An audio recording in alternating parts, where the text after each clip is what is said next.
सुप्रभात बच्चों। आइए मीरा रचित पद के बारे में जानते हैं। उनके जीवन परिचय, उनकी उपलब्धियां, उनकी रचनाओं के बारे में जान चुके हैं। अब देखते हैं उनके पद को। उनका पहला पद, जिसका शीर्षक है या जो पद है, मेरे तो गिरधर गोपाल दूसरो न कोई, जाके सिर मोर मुकुट मेरो पति सोई। हाँ, मैं ये बता दूं बच्चों, पिछली कक्षा में याद नहीं आया था। आज मैं कक्षा के कुछ ही देर उपरांत मुझे याद आया, महाराणा भोजराज के पिता का नाम महाराणा सांगा था। महाराणा सांगा की पुत्रवधू कवयित्री मीराबाई, संत कवयित्री मीराबाई, जिनका संबंध ऐतिहासिक पुरुष महाराणा सांगा से है। महाराणा सांगा इसलिए भी विख्यात हैं क्योंकि उन्होंने बाबर को, मुगल साम्राज्य के संस्थापक बाबर को हार का स्वाद चखाया था भारत राजपूताना की धरती पर। खैर, तो महारानी मीरा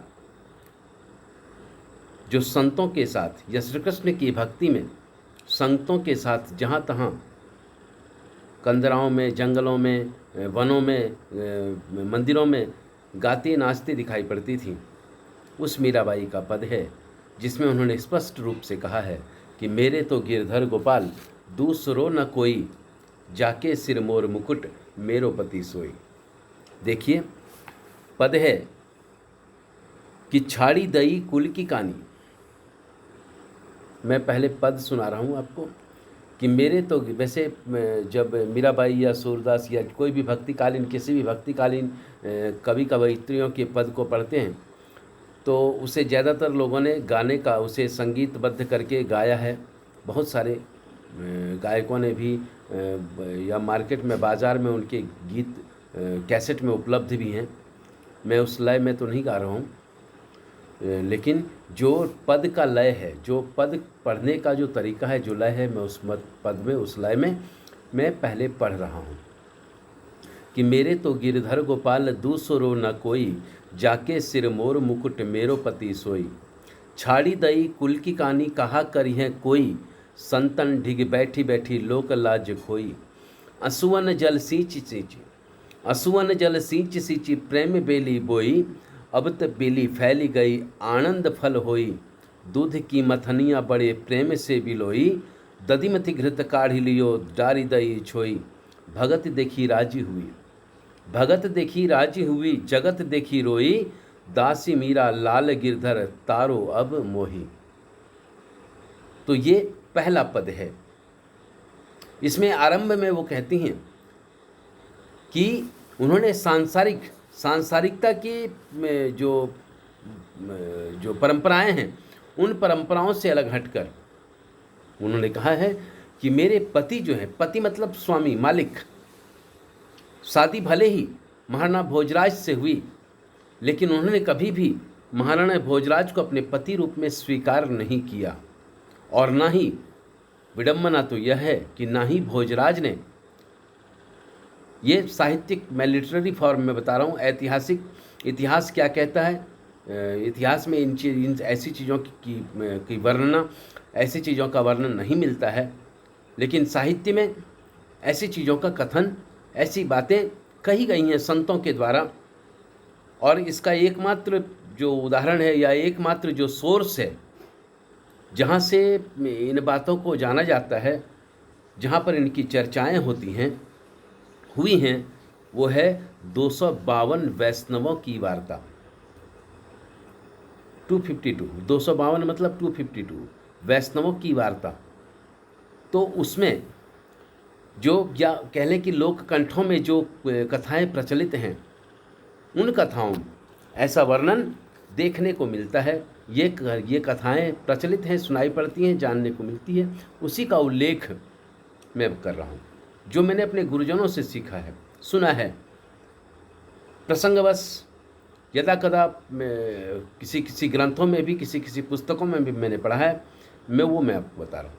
कहते हैं कि महाराणा भोजराज ने भी कभी मीरा पर अपने पत्नीत्व का अधिकार जताया नहीं।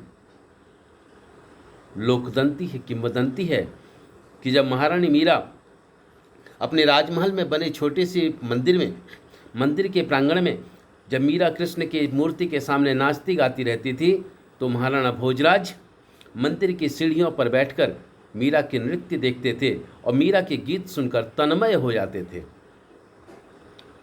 ये चीज़। और दूसरी बात यह भी कि महाराणा भोजराज का ऐतिहासिक पृष्ठभूमि यह है कि उन्होंने कभी भी उत्तराधिकारी या युवराज पद पर वो नियुक्त नहीं हुए।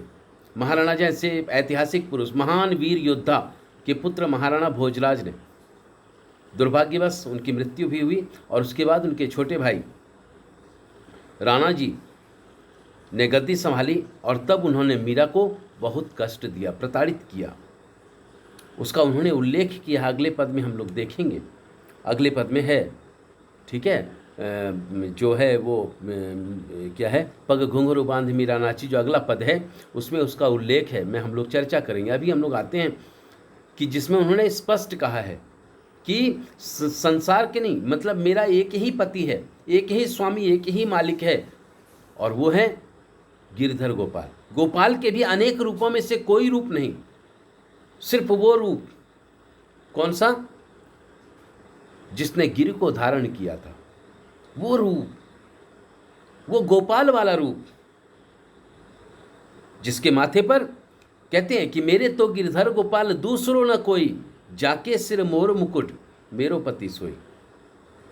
जिसने जिसने अपनी कनिष्ठा उंगली पर, अपनी कानी उंगली, बाएं हाथ की कानी उंगली पर गिरिराज गोवर्धन को उठा लिया था। किंवदंती है, ऐसी कहावत है, लोग कहते हैं कि जब कृष्ण ने गोवर्धन को उठा लिया तो ग्वाल बाल उनसे पूछा करते थे, कहा करते थे, कान्हा तुम इतना छोटा है और तुमने गोवर्धन को कैसे उठा लिया? तो वो हंसकर कहा करते थे कि कछु माखन को बल बढ़ियो, कछु लाठिन दियो लगाए, बाकी राधा रानी की कृपा ते मैंने गोवर्धन लिए उठाए। श्री कृष्ण को अगर आप, श्री कृष्ण की लीलाओं को अगर पढ़ें आप, तो आप देखेंगे कि श्री कृष्ण ने स्वीकार किया है कि राधा रानी की कृपा है, ये नारी शक्ति। यहाँ एक चीज़ मैं और बताना चाहूँगा, इन कवित्रियों ने अपनी कविताओं के माध्यम से ये चीज़ स्थापित करने का प्रयास किया है कि जिस युग में, मध्यकाल में, जहाँ नारियों की महत्ता समाप्त होती जा रही थी, नारियों का कोई महत्व नहीं था, नारियों को पैर की जूती समझा जा रहा था, वैसे परिवेश में इन्होंने नारी की मर्यादा, नारी के नारित्व की मर्यादा को नया स्थान दिया है। तो ये चीज़, तो बच्चों आज इतना ही करते हैं, फिर अगली कक्षा में। धन्यवाद।